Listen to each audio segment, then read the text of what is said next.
Hey everyone, Dr. Frunkey here with a really exciting video for you on a couple of Nick Chuprin special editions. This is going to be an overview video on these two knives because these are both special edition Mark 1s from Nick Chuprin, where he collaborated with a couple other famous makers. And I wanted to show these to you guys. I really wanted to go ahead and thank my good friend. He goes by Sharp Blades Only on Instagram. He also goes by That's Not Gone Well on Instagram. And very generous of him to send this knife along. This one is actually my personal knife, and I'm going to be showing it to you guys for the first time. But I'm doing this as a conjunction video because I'm going to have a follow-up video with another special edition of this knife, and you'll get into that later. So, what are we looking at right here? We're looking at two Nick Chuprin Mark 1 knives. These are actually the MK1-S edition, which is the 3 1/4 inch blade. Actually, I'll make sure that these are 3 1/4 inches. They may be 3 1/2. They are 3 1/4 inch blades on these guys right here. And this is the ideal size for this knife, in my opinion. He makes a full-size MK1 that is a 3 1/2 inch. He makes the MK1-S, which is the small, which you can see here. And then he makes the micro. I have a video, if you go back on my channel, detailing the information of the regular MK1-S and the MK1 Micro. Actually, I have two videos on the MK1 Micro, so I will leave some links down below. Go and check those out before you get into the details on this video so you know what I am talking about. So as you can see, it's a 3 1/4 inch blade, about 7.3 inches of overall length. You've got a 4.1 inch handle, and you've got effectively 3.8 inches of grip area. These are both exactly the same in terms of those dynamics. So I don't really need to get into the specifics because these are special editions. These are both custom one-off versions of an already custom one-off knife, but these are collaborative knives with a couple other special makers. So I'm going to go ahead and start out with the MK1-RC. This one is a collaboration with my good buddy Robert Carter, one of my absolute favorite makers out there. This one is actually an homage to the F16, which I actually have a full custom version of right here. As you can see, the RC features this characteristic blade bump that you see in a lot of Robert Carter knives. I'm going to go ahead and bring out another couple of knives for a comparison. Here's the CRKT Incendiary, which is actually a production version of this knife, which is the Custom Tech, which you can see right there. So you can see it's a nice size. This is a 3.3 inch blade, and these are also 3 1/4 inch knives, and so it's a nice size. And as you can see, it stays in true form to the other Robert Carter knives on the table here. And what I really like to see is that it applies very nicely to this design. I will say that the traditional Nick Chuprin Tanto may look a little bit better with the curves of the handle, but this was actually a proof of concept model right here. So if you are familiar with my channel, you are familiar with the BBM, which is the knife that perhaps is the most popular knife in my collection overall, simply because it's one of the most beautiful and simple designs out there, and it's also Rob Carter and Nick Chuprin. Their efforts on this knife, they only made 40 of these, and their efforts did not go unnoticed. Everyone wants this knife, but they can't get their hands on it. And so Nick and Rob said, hey, let's figure out how we can implement regular collaboration knives where Nick Chuprin is doing the CNC work and Rob is helping with the blades and whatnot. And so this is what they came up with. Nick had some parts already machined for a run of MK1-S knives. He had some Nitro V steel in, and he said, hey Rob, let's see if we can just make an MK1 with a Rob Carter style Tanto blade.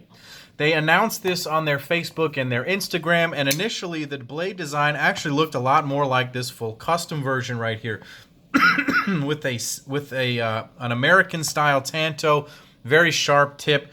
But as they were making them, they found that they ran into some difficulty in reproducing that grind, and so they made it into this more of a Spanto grind, which is also a popular grind with Rob Carter in his knives, a lot like the Custom Tech was.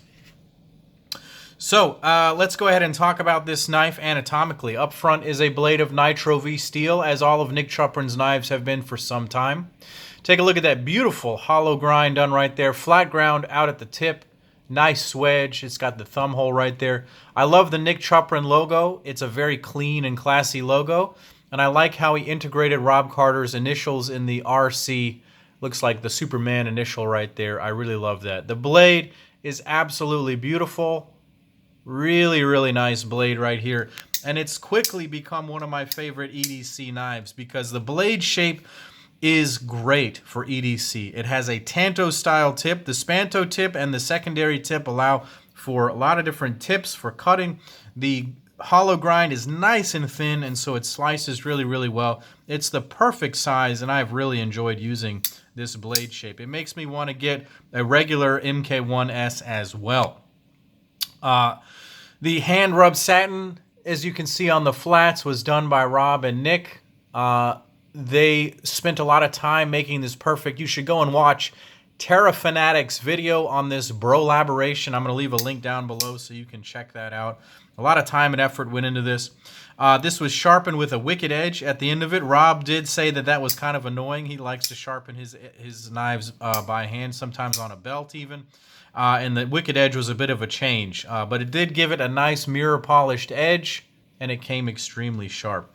This is running on ball bearings, and it has the remainder of the knife is a standard normal Mark 1S, and so the handle and everything else is exactly the same as the Mark 1S. And this was something that people maybe didn't understand about the knife. They were thinking that this was going to be a new intellectual property, a lot like what the BBM was. This is a unique entity unto itself, and it does not exist like this outside of the BBM collab between Nick and Rob, at least in that form. And so people were, I think, expecting a completely different knife to the MK1, but it is indeed just a rebladed MK1. And the reason for this, as I mentioned before, was that Rob and Nick were trying a proof of concept. They wanted to see if they could plan out and design and produce a knife within a quick period of time.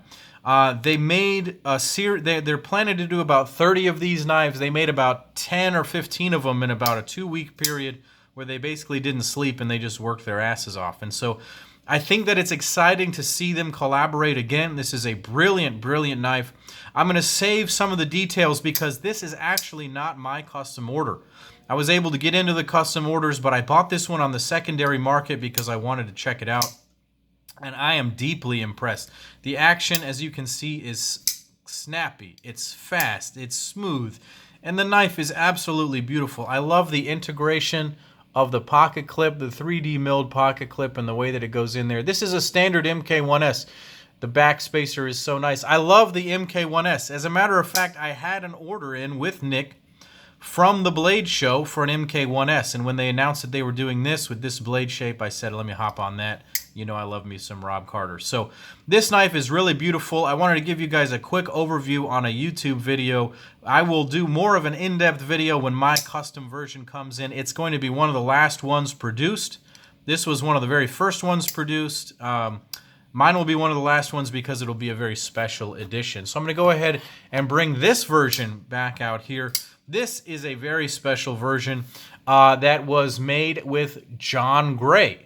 John Gray is another custom knife maker, and he is known for making some very insane and wicked and often asymmetrical grinds. This is one of such examples with a very, very insane asymmetrical type of grind on this. I really wanted to thank my friend Sharp Blades Only for sending this along. This was an auction piece that Nick and John ran a couple of maybe months ago now at the time that this gets released. And so this was a very special auction win that was sent to me. And what a special knife this is. On the surface, this knife looks a little bit strange. It's not really a plain finish like this one is right here. It is a crazy, crazy slew of finishes, and I wanted to get into the details on this knife because it absolutely deserves it. Same overall size as the MK1S. Let's go ahead and break this one down anatomically. Take a look at this blade up front. An asymmetrical John Gray grind. So the skeleton of the knife, the blade blank that was fitted to this frame, was sent to John Gray, and he did all the grinds and the finish work on this knife. So take a look at this crazy, hollowed out, fuller type thing. This is the traditional, this is the classic John Gray look. I don't want to call it a Loveless style grind, but it is reminiscent of a Loveless grind in that it has this big hollow swedge up top. He's known for having grinds like that. But look at how this one is done versus how this one is done. You had to save the NCC logo on there. You've got the big John Gray logo going on. And so another thing that I appreciate is how the John Gray logo actually somewhat looks like the RC logo. So you have some uniformity to these special editions. That is something I liked. Take a look here. This is hollow ground. This is flat ground on this side right here. It's not chisel ground, but this side is flat ground. There's some hollow grind to it. It's just, this is such a complex grind. I don't even know what to call it. There's some hollowness to it. There's some flatness to it. It's just insane. Take a look at it on this side. This side, he's gone with basically a zero grind. Yeah, this is basically zero ground out to the edge right there. There is maybe a wisp of a secondary bevel. I can't even see a secondary bevel on there at all. So I don't think that there is a secondary bevel on this side. So crazy, crazy sharp. I have cut some paper with this because it's not my knife and because it's so special. I'm not going to carry it extensively. But really, really crazy grind. Look at the stonewash finish and how it's been taken off. Now you're going to either like this or you're not going to like this. This is something that's going to trigger a lot of people. This knife maybe didn't sell for as much money as perhaps it could have because of how crazy it looks. I think that it's a crazy grind. I like the way it looks. It's certainly very unique. And it makes it very lightweight. This blade is a bit more lightweight than the RC blade, and so it snaps out a little bit faster. Doesn't drop shut with the same authority, but it is nice.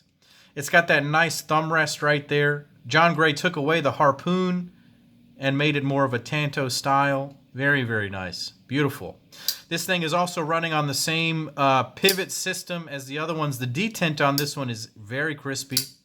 Both of them are very crispy, but a lighter blade really flies out of the handle a little bit faster. Very crispy on that detent. The handle here is something worth noting. Look at the tree bark finish going on here. And then the crazy colored anodizing, the flame ano. Continued onto the back, that tree bark finish. Multicolored. I hesitate to say, you know, this is really, it looks like it's been heavily worn. It looks like it's been found on some futuristic battlefield. I don't know how to describe it. Some of the things that are unique about John Gray's finish is that there's really some nice contouring going on. You have this large thumb groove right here. You have a nice hollowed out area on this side. This side has been just rounded and contoured. There's some nice contouring in the thumb area right there, in the finger area. Makes very comfortable in the hand. Your fingers wrap around and fit onto the handle as such, and it's quite comfortable in the hand. And then when you're opening the knife, your thumb rests beautifully in this divot that he's made, so when it flies out, your thumb is in absolute comfort. Another knife that is reminiscent of that is the MK1-RC, which I just had. I actually just boxed it up, so I don't have it readily available to show you guys. So this was a very unique piece. And then the back spacer also orange peeled. And then the clip is also done in this differentially heat anodized finish. Very, very cool. So I'm really happy to bring you guys these two knives. I am a huge fan of Nick Chuprin's work, and I see him just getting better and better and better and better. I would love to see him collaborate with even more makers. Certainly, I want to see him continue to collaborate with Robert Carter. I'm just going to say this right here on the bat, off the bat. If you guys, Nick and Rob, if you guys collaborate on any more knives, just put me on the automatic buy list. I'm going to buy them. They're great. I love them. This is an awesome knife. I certainly like this one. I think more than this one simply because this is more of an everyday carry, simple finish. But I respect John Gray's work, and I think this is absolutely spectacular for a custom collector to have in their collection, a one-of-one, very, very special knife right here. Thank you guys for watching. Tell me what you think of these knives down below. I'm going to have my own custom MK1-RC coming in some very special Frunkey materials sometime in the next couple of months, so stay tuned for that one. Leave some comments about what you think about these knives down below. Thank you so much to my friend for sending this one along for review. Click like and subscribe to my YouTube channel. Check out Nick Chuprin, Robert Carter, and John Gray Knives on Instagram and on the interwebs. Follow them, and thank you guys for watching again. And this is Dr. Frunkey saying take care.